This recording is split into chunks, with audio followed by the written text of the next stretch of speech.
मत्स्य अवतार भगवान विष्णु का प्रथम अवतार है। भगवान विष्णु का यह अवतार सृष्टि के अंत में हुआ था, जब प्रलय काल आने में कुछ वक्त बचा था। सत्यव्रत मनु, जिनसे मनुष्य की उत्पत्ति हुई, धर्मात्मा और भगवान विष्णु के परम भक्त थे।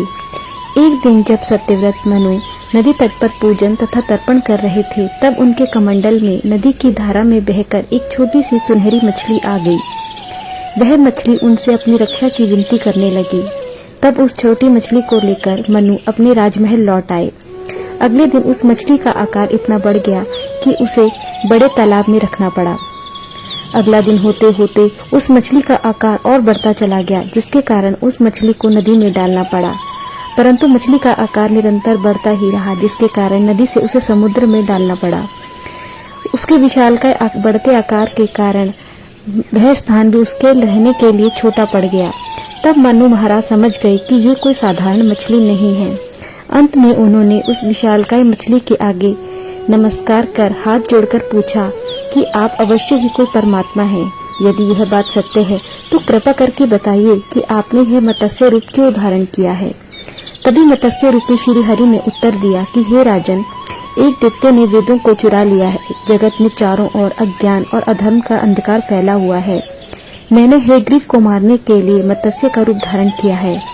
आज से 7वें दिन सारी पृथ्वी पानी में जलमग्न हो जाएगी तथा जीवन का अंत हो जाएगा। जल के अतिरिक्त कुछ भी शेष नहीं बचेगा। अतः मैं आपके पास एक विशाल नौका भेजूंगा। उस नौका में आपको सभी सप्त ऋषियों, सभी प्रकार के प्राणियों के सूक्ष्म रूप, वनस्पतियों, पेड़ पौधों तथा अन्य जीवों के बीच समाहित करके रखने होंगे। इसके पश्चात वह प्रभु अंतर्ध्यान हो गए। ठीक 7 दिन पश्चात महाप्रलय के आने पर श्री हरि के कहे अनुसार महाराज मनु ने सभी सप्तऋषियों, वस्तुओं, समस्त बीजों, प्राणियों के सूक्ष्म रूप को उस विशाल नौका में बिठा दिया। नाव प्रलय में तैरती हुई आगे बढ़ने लगी। प्रलय के भयानक रूप में आने पर भगवान विष्णु पुनः मत्स्य अवतार में आए, जिसका एक विशाल सींग था। वासुकी नाग भी उन्हीं के साथ थे। तब सत्यव्रत ने उनकी सहायता से नाव को मछली के सींग के साथ बांध दिया। इसके बाद सृष्टि में प्रलय आती रही तथा धीरे धीरे सबका अंत होता गया। प्रलय शांत होने पर नौका धरती किनारे पहुंची। तब भगवान ने अपने मत्स्य अवतार लेने का उद्देश्य प्रकट किया।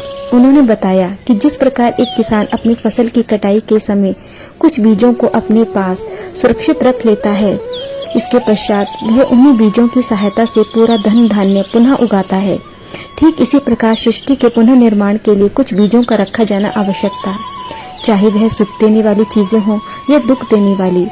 इसके साथ ही सप्त ऋषि का चुनाव इसलिए महत्वपूर्ण था क्योंकि ज्ञान के बिना मनुष्य अधूरा है।